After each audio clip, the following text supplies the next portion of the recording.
As you can hear, I'm talking in English. I will facilitate the whole panel in English tonight. If you require German translation, that's available if you haven't got it yet. But so we can all speak in the same language when we're here on the panel in Berlin as well as online. And also thanks to Mr. Retzlaff, I don't have to say a lot to introduce the subject. We're going to talk about the revision of Germany's Africa policy guidelines, as we heard, and we will hear from these 5 key experts that the German Africa Foundation has kindly invited, and hopefully provide some food for thought, and also then in the later part of our discussion hear from many of you and your points of view regarding what Germany could do better, as you put it, and how perhaps to put that in words, that could be put into a strategy.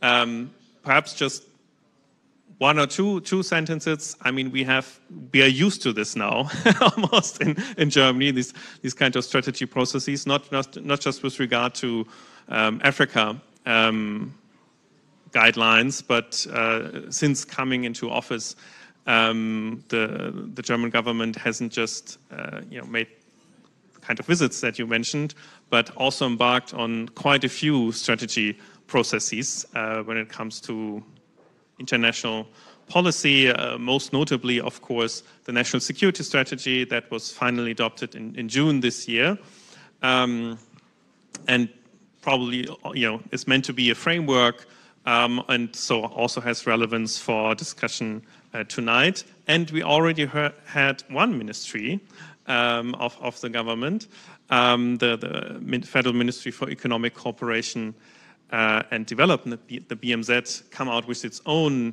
ministerial Africa strategy in January this year. So you're all probably already familiar with this, but I'm also saying this for our international guests, perhaps to set the scene. So perhaps let me introduce our panelists with just a few, 1 or 2 sentences each, so that you hear more than just their names that you heard already. First, joining us online, as we've already heard, Jean-Bertrand Azapmo, who is the principal advisor to the EU Commissioner for Economic Development, Trade, Tourism, Industry and Minerals. He has advised the EU Commission on the African Continental Free Trade Area and currently provides strategic advice on continental strategies on various economic issues, including economic diversification, developing an African common market, and establishing EU financial institutions. Then we have Dr. Edward Brown,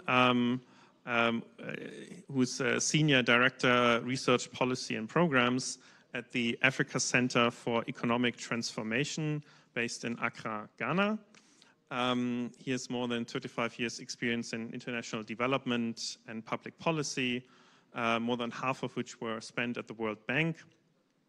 And his main research interests are in public policy and economic management.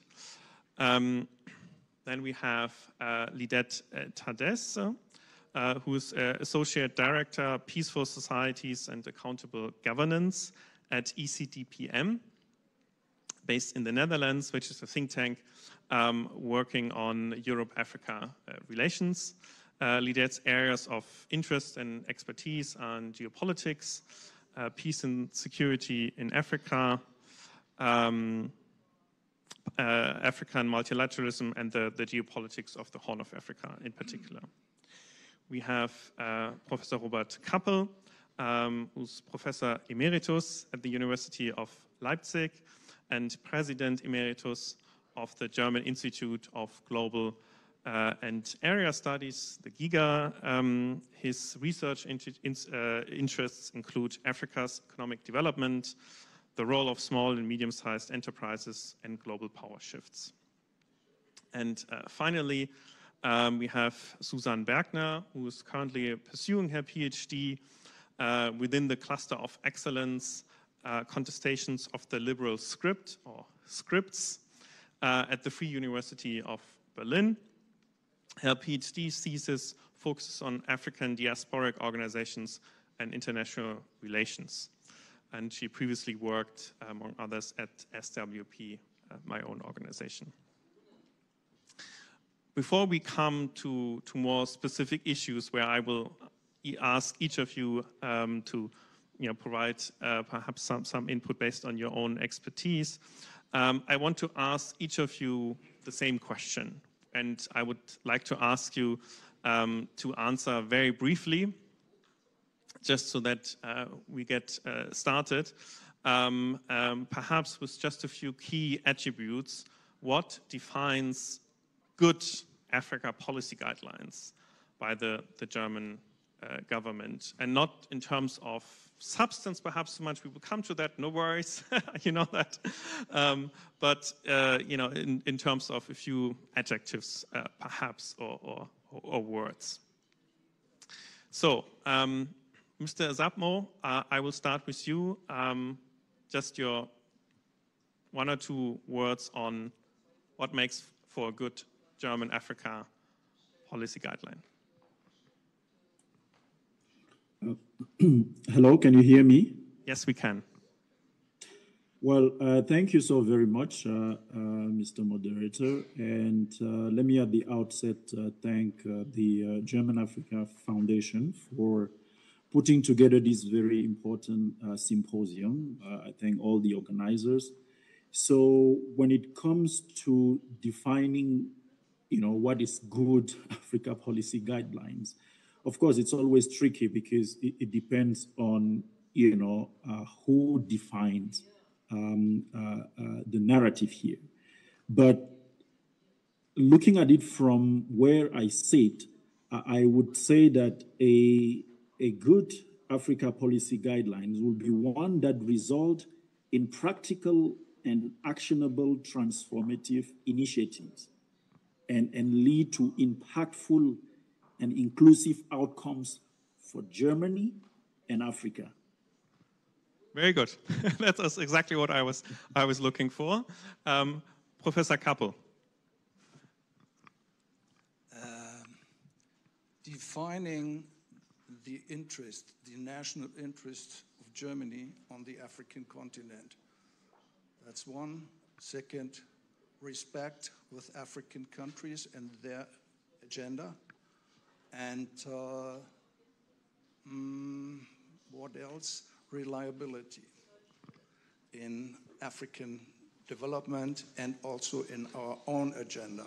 So we have a lot of changes in our Africa policy and nobody really knows what is going on, in my view. So a reset should include these 3 points. Okay, thank you very much. Dr. Brown, I will just work my way through here and that makes it easier for now.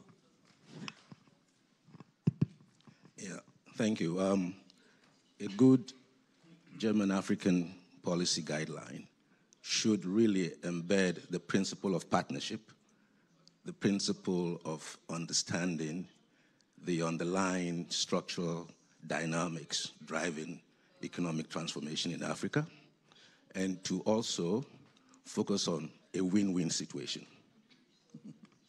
Okay, partnership, win-win, I heard that. Ms. Bergner. I'll settle for one adjective. I say inclusive, and that meaning being humble and open for critique from civil society actors, from European but also from African civil society actors, especially the marginalized civil society. We'll come to that. But also being bold and courageous, right? And trying out new and looking for new ways to collaborate with marginalized actors, I would say. Yeah, inclusive, and yeah. And now Lidet.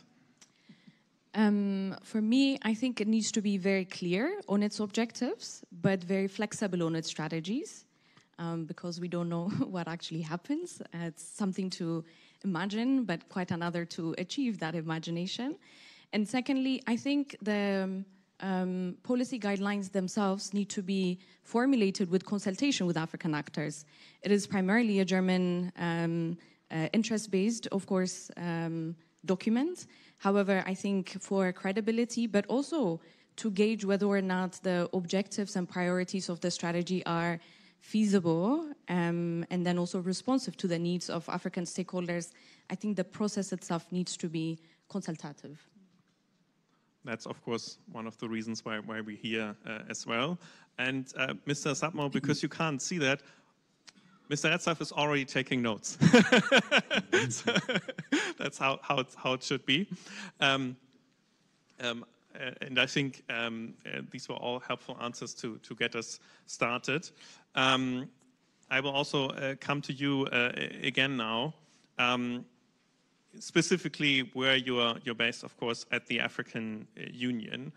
How should Germany's Africa policy tie in with the agenda of the African Union? Of course, it will mention that in some way or another. I guess that's for sure.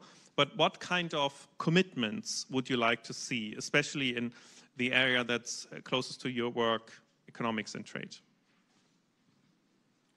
Well, thank you so much for that follow-up question. But before I get into the specific, let me begin by emphasizing a few things. The very first one is the need to enhance understanding of the context and the challenges that Africa faces. And I think this should be actually be the one informing the policy. I think some of the panelists spoke about, the need to understand, enhance that understanding. You would recall a number of things that the continent has gone through, whether it's still this slow recovery from the COVID, whilst everyone else is already is way ahead. The issue of commodity dependency, which is still, a big issue for the continent. People are still wondering on the continent, how can Africa, be with partners for all these years, but still, depend on commodities. And all the reports, continue to point to the fact that nearly 83% of African countries, continue to depend on commodities. And this is from the UNCTAD 2022 report. There is the issue of climate change. Of course, we contribute very little, yet we suffer the most. Recent events in Libya are a testimony to what I'm saying. Then the issue of infrastructure deficit, the issue of debt, which we keep going back into it again and again. The issue of illicit financial flows, which, by the way, deprives the continent from, close to, it is estimated that close to $90 billion per year actually leave the continent every year. And this accounts to approximately 3.7% of Africa GDP. So these are some of the challenges, some of the context in which we are, talking about these guidelines. And I think something that came up during the keynote addresses was the issue of this reconfiguration of the world, the multipolar world in which we are getting into. And we can see new coalitions, new network, new groups, the BRIC Plus, the Belt and Road Cooperation Initiatives, the race towards African strategic green minerals. But what is also very interesting is that in the middle of all of this, and this is also one of the reasons why this symposium is very relevant. It comes at the time leaders are meeting in New York for the UN General Assembly to discuss, among other things, the SDGs. But what is very interesting is that our own report issued by the Commission shows that Africa is very likely going to miss the SDG target. So this is the context in which the guidelines for German Africa's policy should be considered. There are a number of things that the continent, that the Commission has identified some of which can be easily accessed either online through Agenda 2063. But what is very interesting is that we are developing the second 10-year implementation plan to operationalize Agenda 2063. So it's very important to have a clear understanding of what Africa's priorities are. Now, once that has been done, once that is done, there is therefore a need to tie German Africa's policy with, to match Africa's priorities with actionable and practical transformative initiatives, like I said. And again, the result is to lead to, win-win outcomes, like one of the panelists said earlier, but something that would be impactful, because often there are win-win outcomes, but that do not necessarily translate into the impact of the ordinary citizens. So it's very important that it's a human-centered approach to these policies. There should be, we need to see some bold and a result-oriented approach, because well-designed programs, policies alone are not enough, and they are not going to help the continent, meet the SDG target, like I said. So we need to see some numbers, because often there are policies which are too general. There are programs which are very broad, very general. We need to see some numbers. When it comes to trade and investment and economic development in general, some of the things that we will be watching very closely, issues regarding industrialization, because the only way for us to move away from the commodity dependence is to industrialize.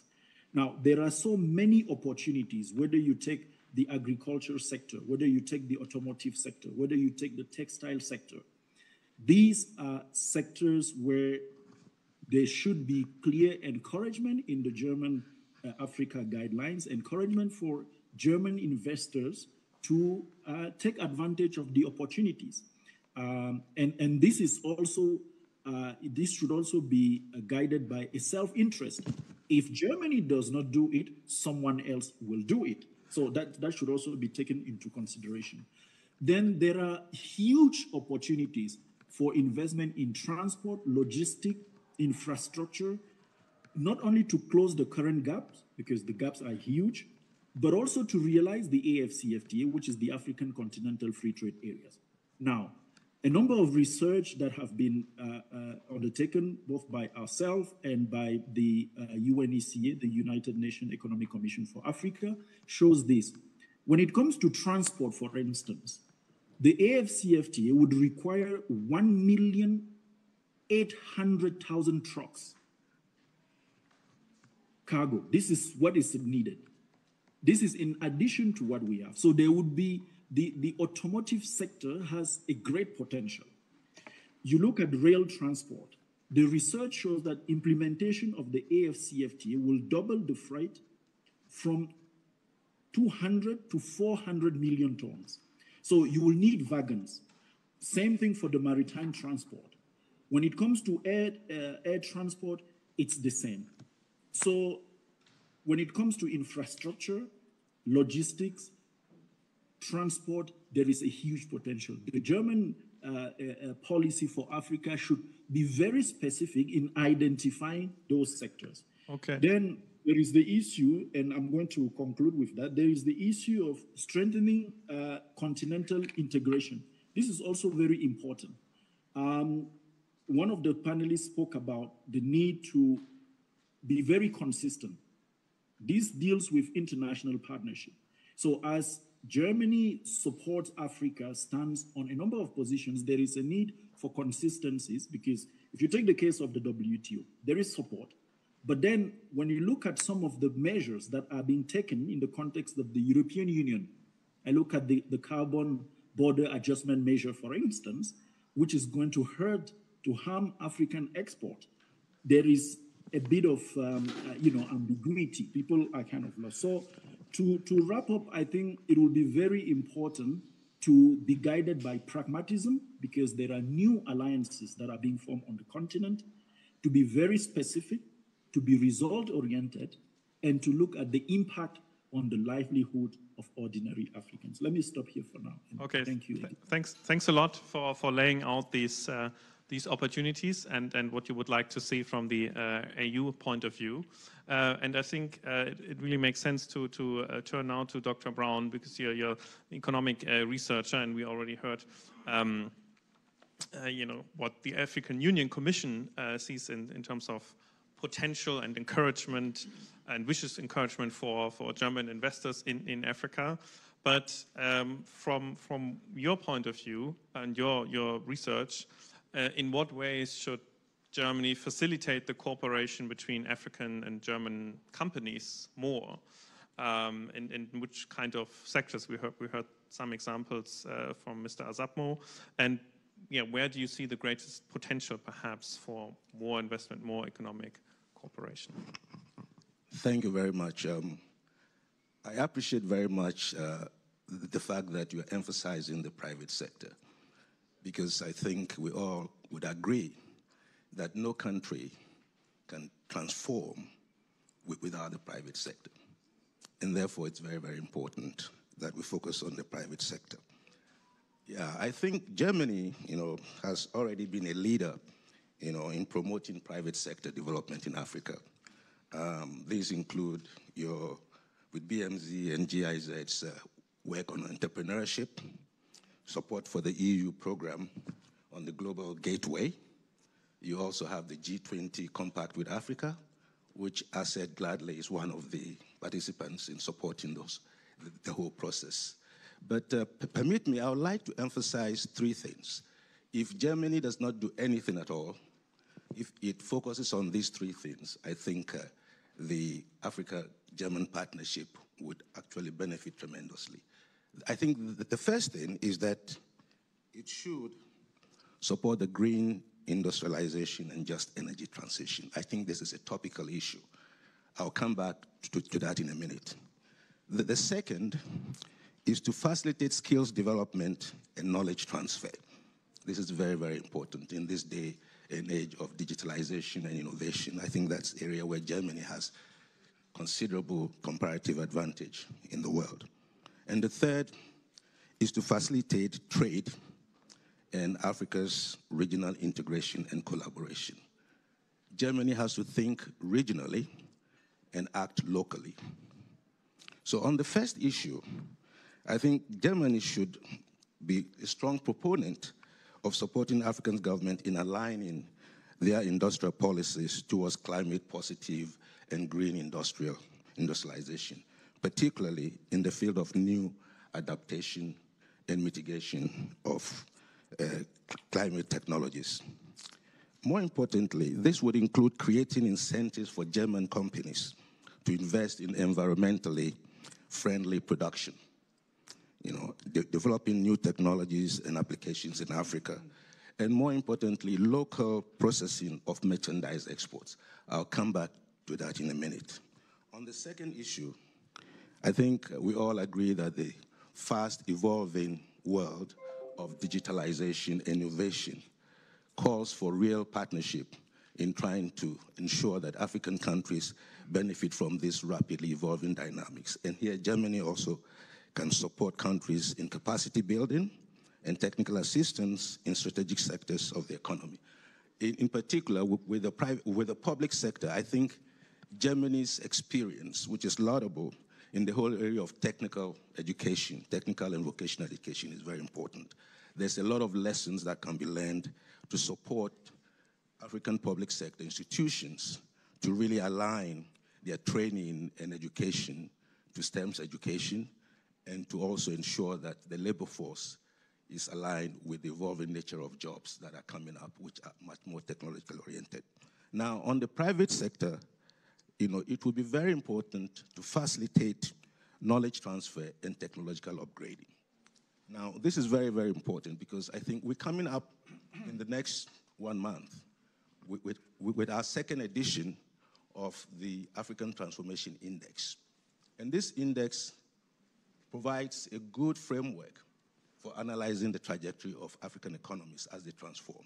And one area which is clearly, evidently weak is technological upgrading. And we've also found out that a lot of the joint ventureships, if you take the Asian economies or the Chinese and the other economies in Asia, comparing them to what the Western, particularly German and American companies do, we see a lot of technological transfer through JVs. And I think this should be enhanced in order to ensure that this is working well. Now, on the third issue that I mentioned, to facilitate trade and regional integration, I think it's in Germany's own self-interest and European self-interest to support the development and the domestication of the AFCFTA protocols at the country level. In other words, as I said earlier, Germany should be thinking regionally or continentally and acting local. And by that I mean that the German government should be able to support African countries in domesticating those protocols, which would make it easier for Germany, if they are interacting at the country level, to already see a proper alignment of the country's own regulatory frameworks, their policies, which would enhance the attraction of German companies for JVs. The technological transfer, which I mentioned earlier, is very critical for African economies to become sustainable, for SMEs in Africa to be able to be competitive, regionally competitive. I just want to make one last point, and this point relates to the need to support the production of intermediate inputs in African countries, to produce those intermediate inputs. Why am I saying this? When you look at the external shocks that many countries in Africa are facing and the inflation rates in many African countries, the drivers of domestic inflation is exogenous. It's coming from external factors. And the external factors are that because of the cost of inputs, intermediate inputs into production is very high. Imports of intermediate inputs is very high. African SMEs are not competitive. And they cannot be competitive to the extent that they continue to have over 50% of their inputs imported from outside. So any external shock would immediately have a ripple effect on the economy. Now, this has a macro fiscal impact. The central bank's instruments for controlling inflation, which means that if they are using credit or interest rate manipulation or exchange rate manipulation, it doesn't work. And you can see that it's not working. Inflation is not dropping because the forces that are driving domestic inflation are largely exogenous. So the central bank monetary policies are not working in Africa. So there has to be a rethinking of that. And if Germany can support the production of intermediate inputs, machinery, component parts in Africa, it will reduce the cost and they can become more effective. Thank you. Okay, thanks a lot for that strong plea. You already talked about the ruptures. You meant production ruptures and supply chains, but Lidet, when we broaden the view a little bit beyond the economic sector, first of all, Germany is not alone, of course, in pursuing its foreign and economic policy in Africa, but pursues it to a large degree within the European Union, and you work on that. So what does this mean? How should Germany align its policies within this broader EU-AU relations, especially in your field, that is in the area of peace and security? Because, of course, in that area, Germany, as well as the EU, have supported mechanisms like the African peace and security architecture for a long time. But we also see that right now there are significant challenges, to put it very mildly, in a number of countries.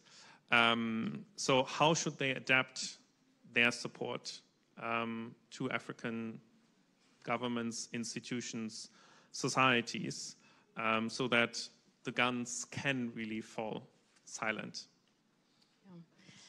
I think I'm going to respond to that question by maybe dividing how do we integrate or how do we synchronize Germany's Africa policy with that of EU's approach to Africa or EU's partnership. And then the second question on supporting African peace and security architecture and what to do. And for the first point, I think I would start with saying, you know, this EU-Africa partnership requires a lot of revitalization, and I know we've been saying that for some years now. But I think especially the past few years, the past 3 years or so, where we've seen coups happening in West African countries, where we've seen the internationalization of conflicts elsewhere, and leaders within the continent, but also externally, being unable to resolve some of these conflicts, I think does give us some space to reflect. And I very much liked the reflection both from the commissioner, but also the president of the foundation. And that's some sort of reflection that I hear in Brussels as well, some sort of soul searching, which I think is positive. Now, the EU-Africa partnership was previously largely based on finance. So it's supporting African peace support operations, or as you mentioned, the African peace and security architecture. And that has, in a way, served its term. But because we have also changed some of these instruments, for example, the European Peace Facility, which now is a global facility and not necessarily with earmarked funding for African peace support operations, the financial lever that was used in the EU-Africa partnership has weakened. So as a result, I think we have to come up with alternative ways, particularly to deal with issues that are far more political than the financial instruments that we use. And there I would sort of draw the attention to how external observers see the EU versus member states. Because the EU and its member states are not identical, but for external observers, and they try different approaches with African partners, or they have differentiated roles in peace and security in Africa. But for external observers, there's increasingly a conflation of EU and its member states, particularly when it comes to France.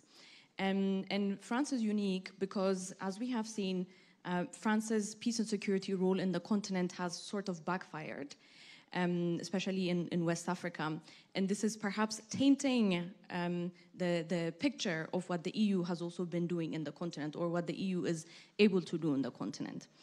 And I think there's perhaps something to be said about Russian misinformation, but I don't think we can attribute all of those grievances to Russian misinformation. I think that would be far too simplistic. And there are genuine grievances that need to be addressed. And for me, this is the basis for why the EU itself needs a different approach to its peace and security partnership in Africa. And it needs to, the partnership needs to continue, but it needs to be continued in a new tone. And I think that's where countries like Germany, which have less negative publicity, so to say, vis-a-vis African countries like France, for example, could shape the new chapter, let's say, between Europe and Africa when it comes to the peace and security partnership. And there, the Germany, of course, is not the only one. The Scandinavian countries also have a rather neutral reputation and track record. So you can also form alliances with them to see what is possible in that regard. And when I talk about the new partnership or a new chapter in this EU-Africa partnership, I think it needs to be cognizant of at least three things. Number one, I think it needs to recognize, and very humbly so, as she mentioned, that the EU is but one partner that African countries would like to pursue peace and security with. That is the reality, and the only thing to do is just to respect it. You don't have to approve of it, but it has to be respected. And I'm glad that realization is sort of, that memo is being received in various European capitals, and it's about time, and I think it's quite positive. And secondly, this security partnership, a new security partnership, needs to be effective, not just good looking, but effective. And when I talk about effectiveness, I mean effective in such a way that people actually feel the difference in the improvement of security, and that the presence of peace support operations, for example, is not limited to guaranteeing the security of governments or regimes. And this very much relates to a point that Azampo also mentioned earlier, that it needs to deliver to people. And that is the only way that whoever is a partner to Africa can sort of buy credibility. You can't assume it. You have to prove it, the credibility part. So effectiveness is key. The third one is it has to have clear objectives, particularly when it pertains to force deployment. It has to have clear objectives, and it has to have preferably a clear timeline as well, in order to avoid what is sometimes called mission creep, which perhaps happened to France, basically. So these are some of the considerations I think we need to have in mind for a new chapter or for a new tone in the EU-Africa partnership, and where I think Germany could have a role, also because Germany is a very instrumental country in the EU, and that is a political clout that it could put to good use, I think. When it comes to APSA, I mean, I don't want to simplify it because I see Professor Ulf there, who has done quite a lot of work on the APSA. But I would say that, generally speaking, the African peace and security architecture is a rather technical instrument or mechanism that has been tasked to do highly political things like silencing the guns. So one has to start from acknowledging that there are limitations to achieving political results with technical tools, because there's just mere incompatibility there. And obviously, as is, there are various things that could be tweaked about the African peace and security architecture, for example, on how to use African peace support operations, or how to strengthen the mediation offices of the panel of the Y. So we can go on with the technical instruments that are available. But I don't think we can expect transformational results without having the political backing of African Union member states. And that is where the key is, but that is also the gap that is missing right now. Why? Because I think at the moment there is a dearth of African leadership at the continental level. And that is because some of the big countries within the continent that really used to drive the AU agenda and that used to put pressure on each other to do better are actually also dealing with their own internal peace and security issues, or at times economic issues. But this basically, the story here is about the limitations of technical tools, which also applies then to Germany. So while Germany's support to African peace and security architecture has been very appreciated, to do anything further than what it has achieved now, Germany also needs to engage politically. And I believe that can only be done at the bilateral level, actually, and not necessarily at the AU level. I mean, it's not either or, of course, but you need to be able to use your clout in your bilateral relationship with AU member states, particularly the big AU member states that have historical or contemporary clout and credibility within the Union, to ensure that the African Union itself or continental leadership doesn't just fizzle away and disappear. And this might entail some bureaucratic tweaking from Germany's side as well, in terms of, for example, embassies in Addis not just hosting, people who are working on the AU program support, but actually ensuring that in your political dialogue with the Ethiopian government or in your political dialogue with the Algerian government, do you also engage on continental issues? And if you don't, I think that should start now. Thank you. Thanks a lot also for pointing to that issue and how German embassies perhaps can rearrange themselves a little bit. And that brings us also with the focus on Germany to you, Professor Kappel, to talk a little bit about the experience, and you have, of course, observed and contributed to previous German strategy documents on Africa policy. So what existing approaches of Germany's Africa policy should the German government carry over into these new guidelines and into these revised guidelines, and which should be dropped or adjusted. And also, of course, we already have one departmental or a ministerial strategy document by the BMZ, as I mentioned, that came out in January. So do you expect any tensions when it now comes to creating an overall document for the whole government, with between the different German ministries? I know this is a favorite question for anyone working within the federal government. So, yeah, thank you very much for this very interesting question. Of course, we have different views on our Africa policy in the different ministries. We have the BMZ, as you said, but we also have the Ministry of Economic Affairs and Technology. We also have a document in the Ministry of Defense. We also have a document in the Ministry of Education and Research. So there are a lot of documents in the German government. So we can talk about a diversification of our African policy. In my view, there is a lot what we can take over. What we said in the the former concept of 2019. It's a very interesting document.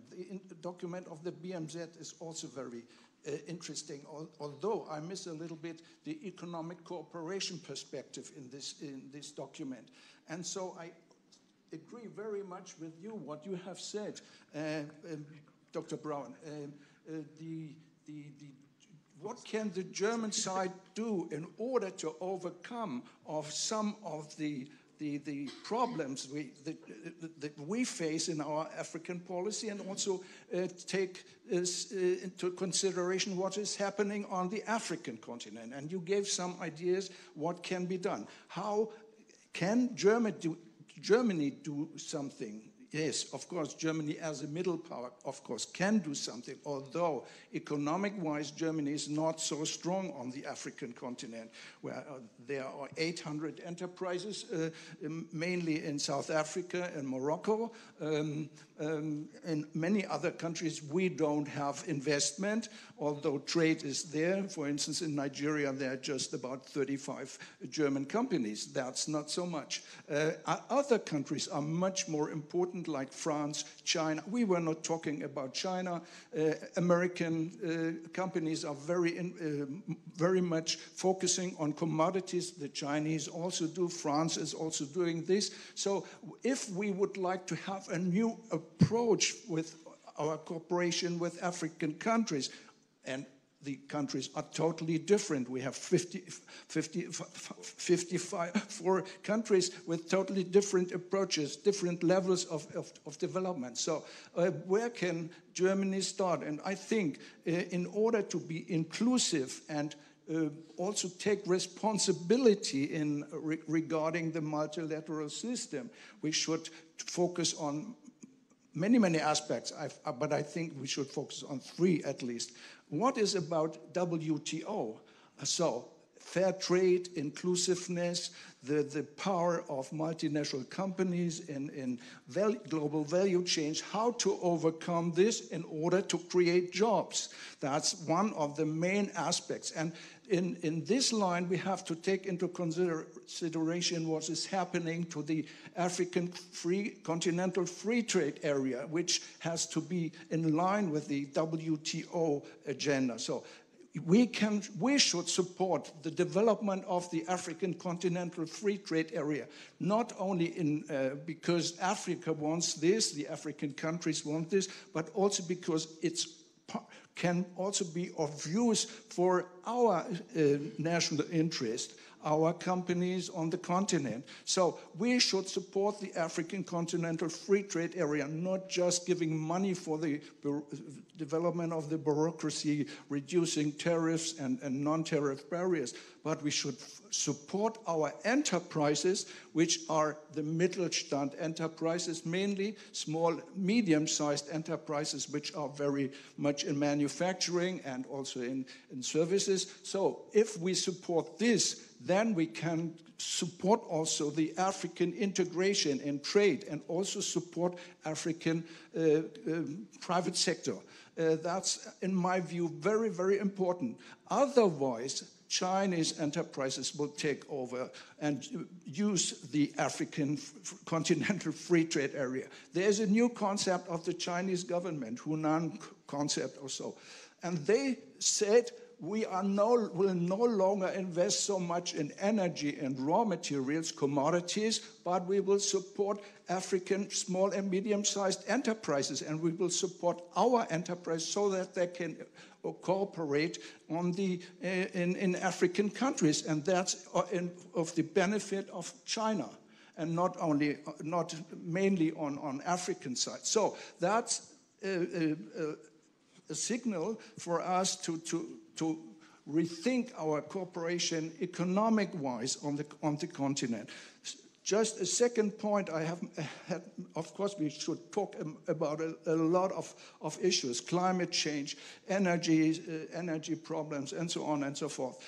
But I will focus on just a second point, which is, in my view, we have to make a reset. The Compact of Africa is, in my view, a neoliberal concept formulated by the IMF, taken by the German government, and we are in the driver's seat somehow, but this concept is not very much in favor for Africa. It's a concept for multinational companies which are going to invest on the continent, infrastructure, global value chains, activities, especially in commodities and energy. And so we have to revise this compact with Africa in order to have a cooperation with Africa where German national interest is there and also be seen, but in favor also of African companies. Again, the private sector development. So that's, in my view, perhaps one point we have to take into consideration for the formulating of the new Africa policy. Thank you. Okay, thanks a lot, Professor Kappel. I will now turn to Ms. Bergner, and while she speaks, you can already think about your question to this panel, because after her input, I will open the floor to every one of you. I just want you to get ready, basically. So, Ms. Bergner, we heard now several times, of course, that any German Africa policy should be developed and implemented together with Africa. But we don't necessarily need to travel to Africa, of course, too, but, you work on diaspora relations, so with people of African origin already living here in Germany. And in what ways can the German government use people-to-people contacts, diaspora activities, more in its engagement, in its Africa policy, and how can that be an instrument that could help reshape also Germans and not just Germany's perspective on Africa in general? Yeah, let me start by saying that engaging with the African diaspora is, let's say, it pays also tribute to feminist foreign policy, right?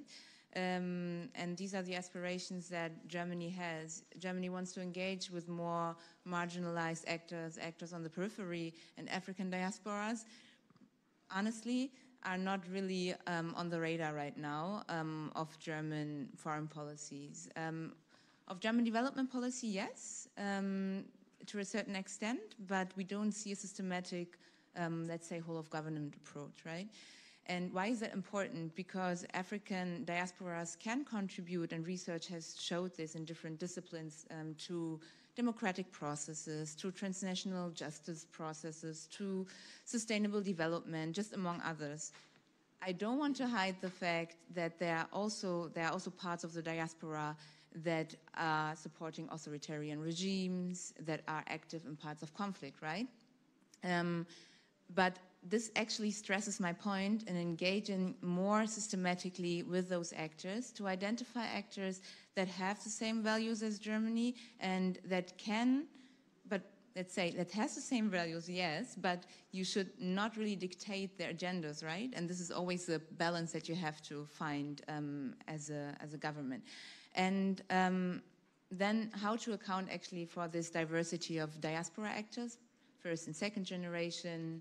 Then you have highly professionalized organizations already acting completely in parallel to German government policies. And then you have grassroots organizations, right? And one example, and because you asked for, right, concrete initiatives, would be creating working groups, right, around diaspora working groups, around specific topics, for example, but also geographic areas or specific processes. Let's take the guidelines, for example. Why not create a diaspora group following the next half of a year, right, really integrating these into the processes, because they have, and this is a point that I want to stress, they have expertise. And up until now, they have been regarded as implementers, right? We have a development project, let's talk to diaspora actors and implement the project, but they want to be seen as experts because they have this expertise. And so it makes sense to address them more systematically, right? We can also think about fellowships in ministries as in-house consultants. We could think about pilot funding for these transformative processes, as has been mentioned, right? So we can also think about, and now let's move on to the relations with African partners, public-private relations, right, and initiatives, and African diasporic businesses and entrepreneurship. That's also a huge field that has been neglected, politically at least, right? So here, I can just hint on some initiatives that you can take on, but it's really about for them to be meaningful. It means engaging more systematically with diaspora actors in order to also identify their expertise and bring in that perspective. And the last point that I'm going to make is about the perspectives on Africa that they can deliver. Mr. Kaplan, you talked about, right, neoliberalism, maybe neocolonialism was also mentioned in the beginning words. And when I talk to African diasporic actors, I often hear about new narratives that they want to bring in politically. So it's not only about the nitty-gritty technical details that they can bring, but they can also bring in a really holistic or like a change of perspectives. And one example is a diaspora organization that I met that specifically focused on North-South cooperations. And this diaspora organization is a third party, let's say, and kind of identifies these different power dynamics to build trust and to make cooperation really on eye level and more in the sense of partners instead of, let's say, implementers. I'll stop here, and I'm very curious to hear your like questions and comments. Yeah, thanks a lot for this case and for your specific ideas how to actually already implement it in the process of developing these new Africa policy guidelines. And indeed, now it's your turn or your chance to contribute to this debate. So I would ask to raise your hand so that I can identify you. I'm sure we have a microphone, right? Very good. I already see two. I just want to see. Yeah, okay. There are quite a few. Good. Then we will hear a few of your questions after each other, and then turn to answers afterwards. Please be succinct so that we can hear as many of you as possible, and briefly state who you are. Yeah. Thanks, hello. Here is Sebastian Kranz from IFW Kiel. I have a question particular probably to Mr. Sapmo, but everybody who, I heard from other people also that Germany should support the African continental free trade area. And Yeah, I have two remarks or questions. One is how should we do that? Because we have a study at the Kiel Institute called like the effects of AFCFTA for German and European companies. And basically the study shows that the major frictions to trade in Africa are non-tariff barriers. And this really seems to be a governance issue, a regulatory issue. And I mean, the effects are tremendous. I mean, I'm trying myself to develop a spatial general equilibrium model of trade in Africa, where I use like realistic travel times in minutes or hours between locations across continents. And if I plug in that model, the estimates just of the World Bank of the time needed to move a truck across a border, the equilibrium I get is almost an autarky equilibrium. So I think on the basis of the current situation, yeah, I would support the idea that German companies to move into certain markets like Nigeria or so on. But yeah, I'm just wondering how can we support this if this is the major issue? And then maybe very shortly another issue regards trade agreements with Africa, which could potentially also distort in African trade. And I refer you there to the, in my opinion, excellent book called How Africa Trades, which was published this year by LSE economists, David Luke and so on. And it basically shows that the European regime of trade with Africa through the EPAs and so on is very fragmented. And it undermines or can undermine African integration. So from that point of view, I also wonder, what should we do? Should we do trade agreements like with Kenya this year? Or should we stay out? Should we wait for you guys to integrate? Well, what is your perspective on this? Okay, thanks a lot for these two questions. So we have okay. I'm a bit limited because one person has the microphone live. So okay, go ahead. Yeah, no, it's fine. It's fine. We'll come to everyone hopefully. So please go ahead. Okay, thank you. My name is Samantha Ruppel from the Peace Research Institute. IDOS, and I have a question for Lidette Tadesse. You spoke about policy at EU level, and I would be interested on your thoughts. What is about regional organizations like ECOWAS, for example? What do we need to take into account when we look at policy work or strategies on this level? And also looking at the APSA, what role do regional organizations could play potentially in the future as well? Okay, yeah, right. Yeah. Thank you. Carsten Bockemühl, Miserior. So whenever I travel to African countries and talk to civil society partners, they complain about a worsening human rights situation in their countries. They talk about growing repression, growing autocratic tendencies. They also complain about corporate abuses and growing economic exploitation in their countries. So I was wondering if all of you have any thoughts on what Germany could be doing, I guess, to promote human rights in contexts that are getting increasingly difficult, also in a geopolitical environment that is increasingly hostile to the implementation of human rights. Thanks. Thanks a lot. Yeah, I think here in the front. It was very quick already, and then sorry. I think we will just hear all questions, otherwise we will not have time to hear the answers. Merci beaucoup. Je ne sais pas si je peux m'exprimer en français, s'il y a une traduction simultanée. Donc, je pourrais m'exprimer en allemand, alors je préfère m'exprimer auf Deutsch, ja. Ich liebe auf Deutsch, ja, bitte. Ja, ich bin Mamadou Lamine Ba aus dem Senegal. I am from Senegal, and I'm very happy to be here. I was at the University of Berlin for a dissertation paper, and I was here in the 90s, and I became a minister for the environment in my country and for international cooperation.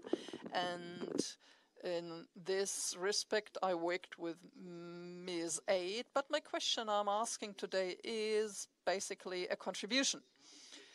We talked about France, English Africa, but we shouldn't forget that the Federal Republic of Germany is responsible for a lot of things, which means here in Africa, here in Berlin, Africa was parted. This is the responsibility. I talked to the professors, and they do, or they can have documents that they could process and show these were some objectives of the government, and one representative of the German government is here. And you saw how the French were pushed out of Africa. There are problems with France everywhere. So this shows that the German government takes responsibility. I remember a statement by Helmut Kohl back then.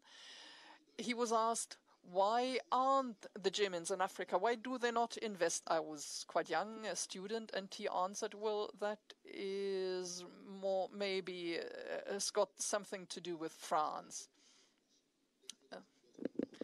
And that's why the Germans do not engage. But these days, France is facing increasing difficulties, and the Germans are very much preferred or loved. They are respected. And I wonder why are they looking for gas over there with the Russians when we do have gas in Africa? Africa and Europe are one continent. There's just one lake, sort of, between Africa and Europe. You're looking for gas over there with lots of problems, whereas we do have possibilities and chances in Africa, younger continent, younger people. And today,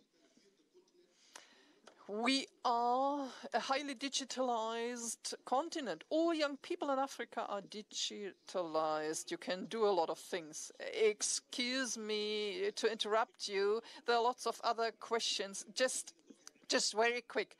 Do you have one question? So there are lots of chances, and all the professors who are here should produce and submit working papers for this government and commit themselves. Thank you very much. Stefan Ronhoff, Mitglied des Bundestages Union. Stefan Ronhoff, Member of Parliament, CDU faction. To Professor Kappel, you were talking about that this contract use Africa is not the right way. Let me remind you that we do have more instruments at the federal level. Connect Africa and Grow, which aim at including medium-sized companies from Germany and bring them to the continent of Africa, and that we should support African startups. I'd be interested in knowing, how do you consider these two instruments? And let me use the chance to make a basic statement. I am glad, and this goes to Mr. Retzlaff, that the federal government indeed, in the past 1.5 years, I didn't know this number, I only know the criticism that we as Germans usually are not underway on a higher levels, that this has changed, and this is what I'm saying as representative of the CDU. But I would like to have, when talking about new policy guidelines, that we view the topic of economy, the topic that I am always addressed by Africans, growth, jobs, investment, trade, that we do address these topics, in particular in our mutual interest, and that we respect the wishes and desires of African people, and I would be delighted if this could be included in a new strategy. Unfortunately, I do not see this in the BMZ strategy. Just summarize the question for you. It's anyway to Professor Kappel, and was about the existing German instruments that target small and medium-sized companies actually to work and invest in Africa. So I think we had more questions. Yeah, over there.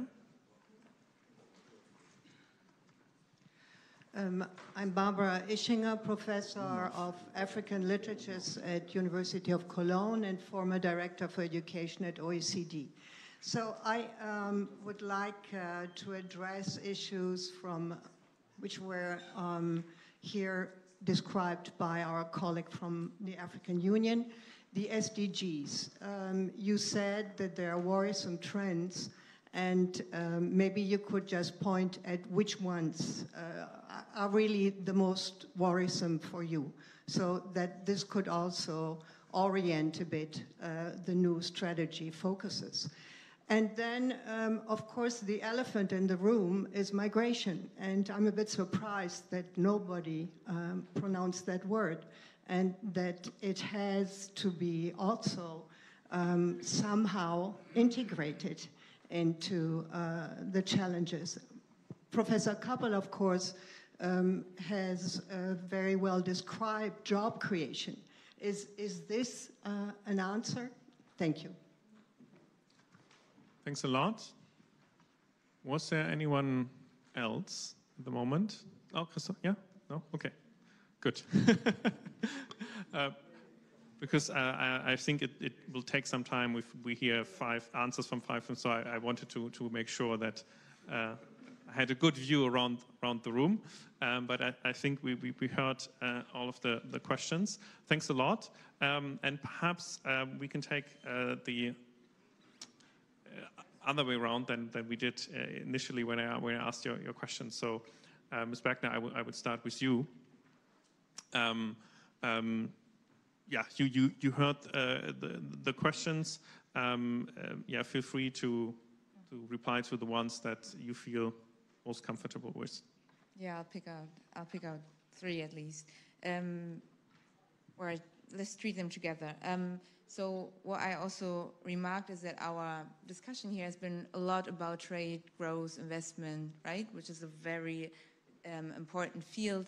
And I'm very grateful for the intervention of the representatives of Nigeria, for example, to also raise human rights, because the things that we describe here are often named by government representatives, right? So if we ask civil societies, you might come up with different areas of cooperation, including education, for example, including human rights. And that's not to say that trade is important, of course. I don't want to diminish that role, right? But I want to show and highlight that it is worth to see the whole picture, and by seeing the whole picture, it makes sense to include civil society actors more profoundly, really, in policy decision and policy making. And to the point of migration, we have expertise in African diaspora, for example, in transnational skills partnership, right? So that would be a point in migration policy where African diasporic institutions, organizations have experience, and they can bring them into the political space. Then about human rights, I wanted to stress transnational accountability mechanisms, where African diasporic actors can also play a role on different levels, right? Of course, in a committee, for example, but also think about awareness raising, information campaigns, think about bringing community-level problems into global fora, for example, into spaces where decision-making is made. So that will be kind of my reply to, to get the topic of human rights and more consistent. What else? I think I'm good now, for now. Absolutely, thanks. Professor Kappel, I think we had, we already leave in, but you're taking notes, good. Mr. Rohnhoff's question about Germany's existing tools to promote German investment and German trade, German economic cooperation with African countries that particularly target small and medium-sized companies. What is your view about these programs? Okay, I think we have to evaluate these instruments again. Africa Connect, Africa Grow. These were very important at a certain stage of the discussion in Germany, and was very much focused by German industries, manufacturing companies, and so on and so forth. It was somehow successful, but nowadays we should discuss much more about these instruments, and perhaps we need some new institutions in order to foster more German investment on the African continent. And I think, unfortunately, the BMZ concept is not very much focusing on this, and it's somehow neglected in the concept. So I hope that the new Africa Leitlinien will focus, will have something very new and dynamic concept for more German investors on the continent. This is not only for in Africa's interest, having more manufacturing companies, Mittelstand firms from Germany, because they create many more jobs on the continent than any other country. Because investment in energy and raw materials is very capital intensive, not creating many jobs and not creating value added so much in the country.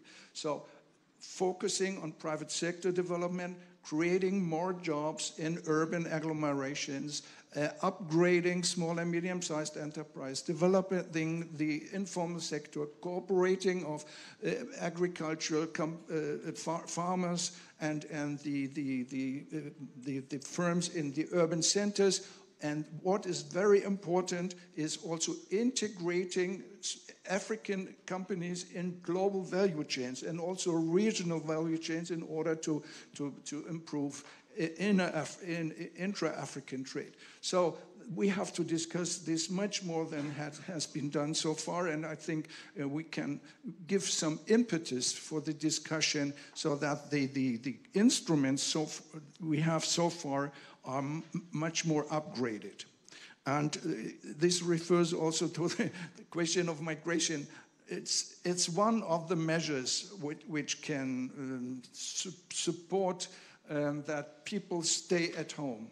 And when they get jobs, they stay at home or in the region. And I think it's not the only measure we can support, but it's one of the most important. But it will take a long time because of the weakness of the of the enterprise sector in African countries, as Dr. Brown said. So there is a lot to be done, and we, from the German side, because we are very strong in the Mittelstand firms, can have perhaps some competitive advantage against, for instance, France, United States, China, and other investors on the African continent. But we need more dynamic in this discussion, and if we come too late, it's too late on the continent. Others are there, and I talked about the Chinese agenda on these medium-sized firms, support for Chinese companies, and also cooperating with African companies. Well, we have to be very fast nowadays. Thanks a lot, Professor Krappe.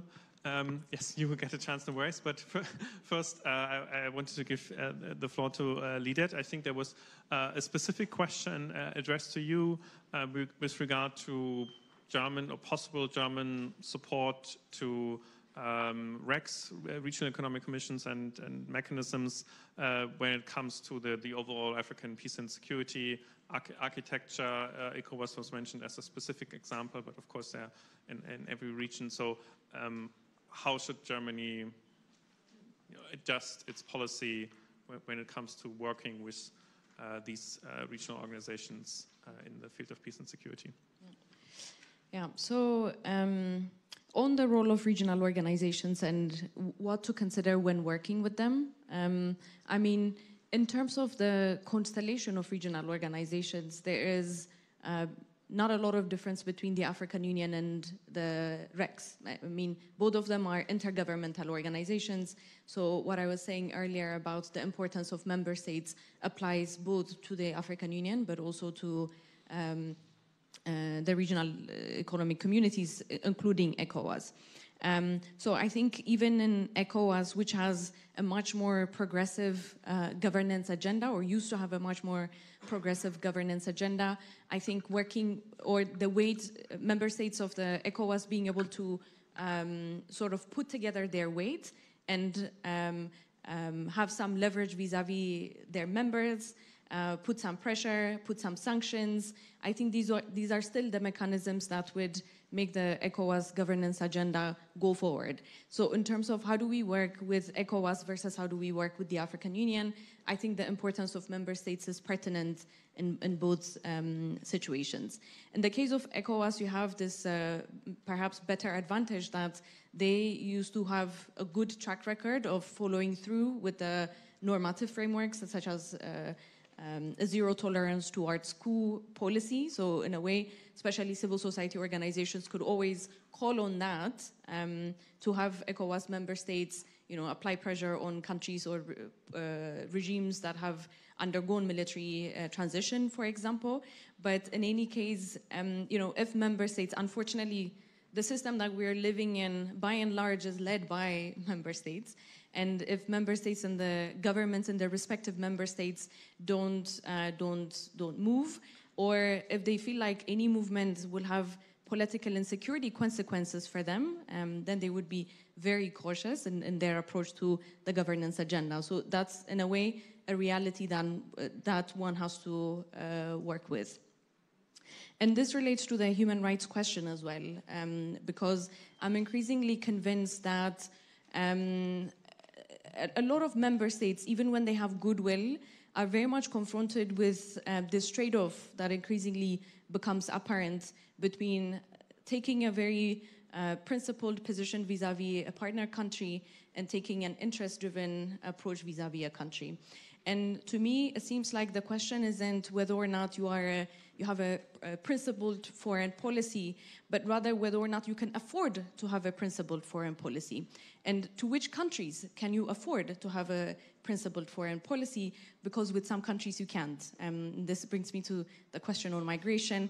I think the latest policy or the latest agreement that was signed between Tunisia and the European Union, which is still not fully settled, but very much shows us that even the EU, which in its own definition of itself actually thinks it's one of the most amazing normative leaders globally, was very challenged and very, in a way, coerced into getting into migration partnership with Tunisia. And in a very bad timing as well. So this, in a way, is a reality. And I would really urge people with goodwill, civil society actors, but especially developmentalists or people who work in the development sector to be very cognizant of the political thinking that happens behind the governments, whose governance agencies that they run, because there's a lot of politics that happens, and one is forced to accept reality, and reality right now is very much about realpolitik, and we can push for the principles to stay on the agenda, but we should never forget that perhaps even before it was just simpler to follow through the principles, but times have changed, and I think we need to adapt to that.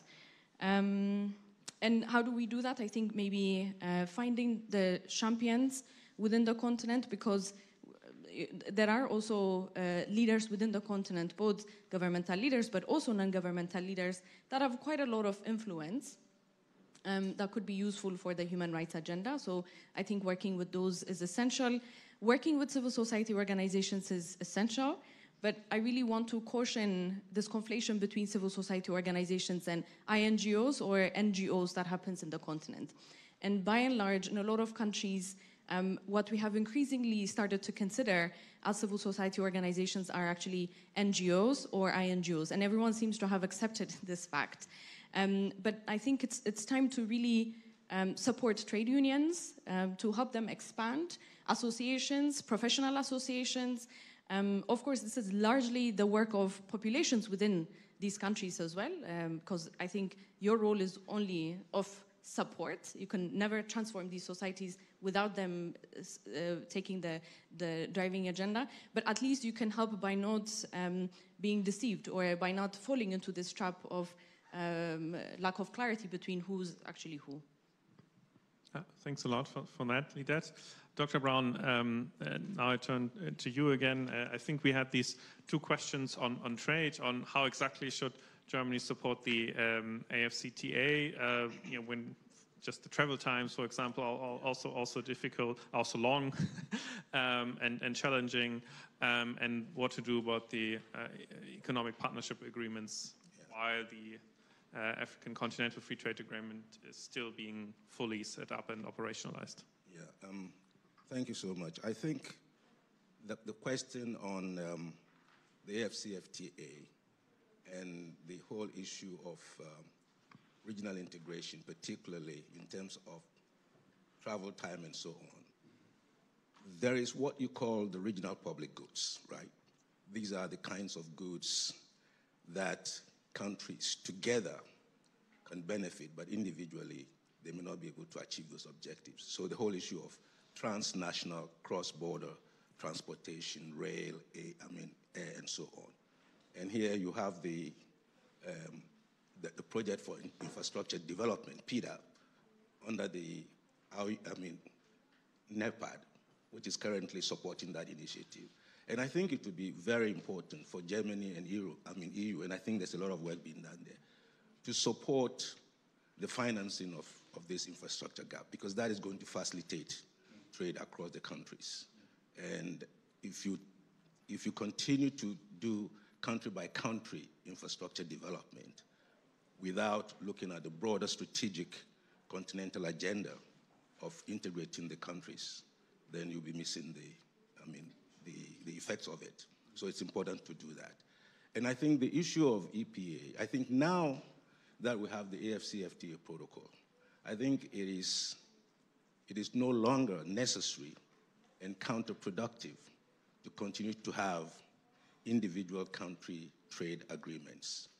If Germany, through its intervention at the national level, can support African countries to domesticate the AFCFTA protocol, this is in an enlightened self-interest, that they would be able to really facilitate trade even across Europe and in Germany, if they focus on that. Because the AFCFTA protocols are aligned with the WTA protocols, they are aligned with the EU protocols. So if you can help, because the challenge has been that even if you look at, for almost 30 years now, the free trade movement in Africa has been ratified by many countries, but only a few phases have been implemented. The right of mobility to move across countries. It takes, for example, if I'm coming from Ghana and going to Morocco, I need a visa, first of all. But for the visa, I need my birth certificate. At my age, I need to show my birth certificate. I need to show, I have my passport, which shows my date of birth and everything, but I still need a birth certificate. But if you're going to Morocco, you take your bag and you go. So these are the fundamental frictions within Africa. If we really want to improve intra-Africa trade, we need to move away from these issues. So the issue of trust is very important. And even if you're talking about security, if you have a continental security arrangement, you are much safer within those boundaries than individual countries doing it alone. So I think that's very, very important. So I just wanted to emphasize those two issues. But more importantly, I think on the issue of really trying to drive German companies to support African economies, as I said earlier, we need to help the countries think regionally, but act local. Germany should think regional and act local. In other words, looking at what are the regional interventions that would help and support national objectives. And if we do that, then we will be improving the Africa-German cooperation. Okay, thank you. So, Mr. Sapmo, now it's your turn to be the last, basically. You also heard the questions and already the replies. There was one question that I hope you heard that was directed specifically to you, which related to what you said about the SDGs in Africa as a whole, and all AU member states not achieving them, but which SDGs lack of achievement worries you most that was the question that was directed to you. But of course, you can also reply to any of the other questions.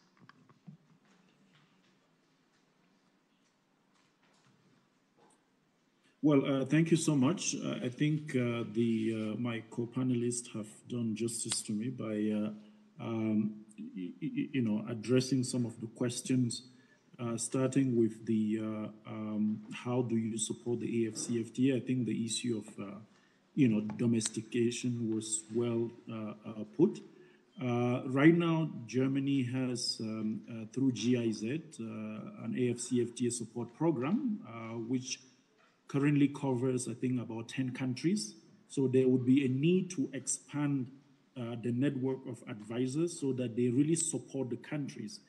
Because in as much as we have the agreement, we have 47 ratifications, we only have 8 that have agreed to be part of the guided trade initiative. So there is a need to quickly expand that initiative to the remaining countries that have ratified. And there is an opportunity for Germany to upscale that particular program. That would be the first thing. When it comes to non-tariff barriers, yes, it's a big issue. And at the time we were designing the AFCFTA, we took that into consideration. And there is a particular mechanism that was also established. It's called the non-tariff barriers, non-tariff reporting, monitoring, and elimination mechanism. That is an online mechanism through which traders can actually report, the various challenges that they are facing. And there are focal points to be designated by state parties who will then address those issues, up front. And if they cannot be resolved, then they will be taken to the dispute settlement. So there is also a need to, to support those type of institutions, because they are going to help really make the AFCFTA function properly. The issue of third parties agreement, yes, it's a worry for all of us. Unfortunately, the agreement provides for, the possibility for countries to still go ahead and negotiate those agreements, even if they have to extend the same preferences to other state parties. But like the other co-panelists said, it's actually a waste of energy. It's a waste of resources, because then it becomes a distraction for countries that should actually be focusing on implementing the agreement. And let's not just look at the EPA. Let's also look at the association agreement with North African countries, because they are also part of the AFCFTA architecture. When it comes to issues of human rights, they've been well addressed. What I can just add is there is increasingly a focus on corporate social responsibility on the continent, and I think that could also help, and ensure that companies uphold certain minimum standards, whether these are with respect to their social, their environmental, or their human rights obligations. And beyond that, there is the issue of illicit financial flows, which is also very, very important and needs to be looked into. Which of the SDG is the most concerning? The report I referred to actually look at 5 main SDGs. SDG 4, which is education; 5, gender equality; 14, 15, and 17. So of all those 5 that were surveyed, SDG 17 is actually the most concerning. And there is a reason to that. You have issues of domestic resource mobilization. You have issues of, the debt situation of African countries. So unless some of those issues are resolved, then chances are that the resources that are needed to be able to finance social programs, be able to invest, you wouldn't be able to mobilize those resources. So that's actually the most according to that report. And here we are talking about international cooperation. You know, we spoke about the need to be a bit more pragmatic, to be a bit more innovative in terms of how do we handle it. At the end of the day, it is only by increasing investment on the continent, whether we're talking about foreign investment or, you know, investment by African government, African private sector themselves, the African diaspora. It is only through those type of investment that we'll be able to create jobs on the continent and resolve the issue of migration. So this is pretty much why it did not appear as a major issue, at least as far as I'm concerned. In final conclusion, what is very clear is that we are into a new multipolar world, and no one can ignore the potential that Africa carries. 17% of the world population, which will by 2050 will be 25%. By the end of the century, it will be 38 to 50%. That's a huge market. We have new initiatives that are coming up, the BRICS expansion. There is need for coherence. We just heard following the recent G20, what is called the IMEC initiative, India, Middle East, and Europe corridor. Are we running away from Africa? This is something that needs to be considered. What is also very clear is that Germany has a very clear comparative advantage in a number of sectors. When you talked about Germany on the continent, it's about the quality of product, excellence, it's about the durability, and people would want to see Germany using that comparative advantage to drive Africa industrialization so that the continent can move away from the commodity dependency. Then we will be able to create jobs on the continent. We will be able to, all the investment that we are talking about will generate win-win outcomes for all the parties in presence. And here we are talking about Germany and Africa. So I think I will conclude here. And I thank you so very much, moderator. I thank the organizers for this wonderful exercise. We just hope that this will translate into some actionable, impactful initiatives that we all can meet maybe in 5 years and say, we've been able to do this much in each of the sectors that we've discussed. I thank you once again. Thanks a lot. And just a, yes. Just a little bit of PR, because as you've seen tonight, the debate around the revision of Germany's Africa policy guidelines has only just begun. And while you already want to finish by early next year, there will be more opportunity for discussion. My colleagues at SWP, specifically at the Megatrends Africa project, asked me to tell you that there will be a dedicated blog funded by the Federal Foreign Office, which will start opening up this discussion, and will open in a week, Monday, 25th of September, under the title Joint Futures, and bring together experts from academia, politics, and civil society, on Germany's, on different perspectives on Germany's relations with the African continent. You can find the blog on the website of the Megatrends Africa project, and will also be promoted on every channel, so you can't miss it. And we'll start with an interview with Christoph Retzlaff. So you can hear more from him, also you can read more from him also there. But you're also all encouraged, if you haven't been approached already, to approach also the editors of this blog series. If you want to contribute, that would be highly valued.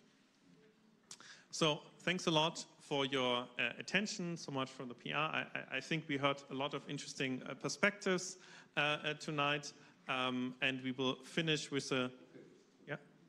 Do you still want to do a very short wrap-up? I have no choice. Great. There you go.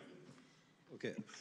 Yeah, thank you very much. I would like to thank you for a really Excellent discussion. Heard a lot of good proposals and ideas tonight here. I will not try to summarize what I hear because I think I'm the almost last one between you and your glass of wine, so that would take too long time here. But what we heard is what we should be humble and we should be bold and courageous at the same time. We try to. What you want from us is practical initiatives. Yes, that's what we are looking at. What you want from us, what you encourage us to do is create partnerships, win-win situations, interest-driven win-win situations. That's exactly what we are looking at to achieve. Economic cooperation was a strong priority in our debate here. I was a bit surprised not to hear something about our cooperation with the young generation in Africa. This is something that is jobs is something that goes in this direction here. EU-Africa partnership, how does the process of drafting our strategic guidelines, how does that fit in with the EU-Africa partnership? You might have heard that Ursula von der Leyen, the Commission President, has just announced that the EU will develop their own new Africa strategy. And on this point, I maybe must add something for clarification. We are not writing a new Africa strategy of the German federal government. We are redrafting the Africa policy guidelines, which is a difference, of course. And then I think that as a kind of final word, we need a new tone in our, I think you mentioned that. We need a new tone in our relationship with Africa. I think it's important that we think that we create a new narrative, that we think in the direction of partnership, interest-driven partnership, interests from both sides, the African side and the German side, and move a bit away from this narrative that we are Germany and how can we help Africa. I think that is the main purpose of our new strategic guidelines here. And I think now it's my pleasure to thank you, Mrs. Eid, for this wonderful evening here, and I think you have the last word here. Thank you very much.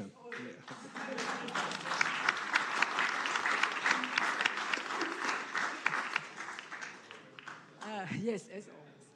I'm really thrilled. Thank you very much for these really good ideas and paving the ground for a turnaround.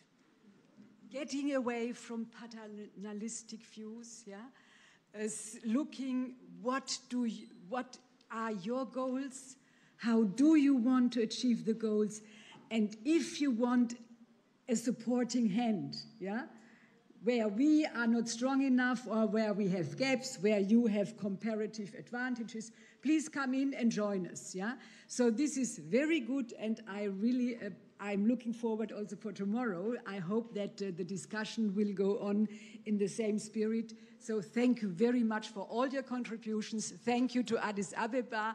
Thank you to you who are sitting here. Thank you for your wonderful questions that we could dig a little bit deeper. And now it's time to have a glass of wine and to eat something and enjoy the rest of the evening. And see you tomorrow morning again.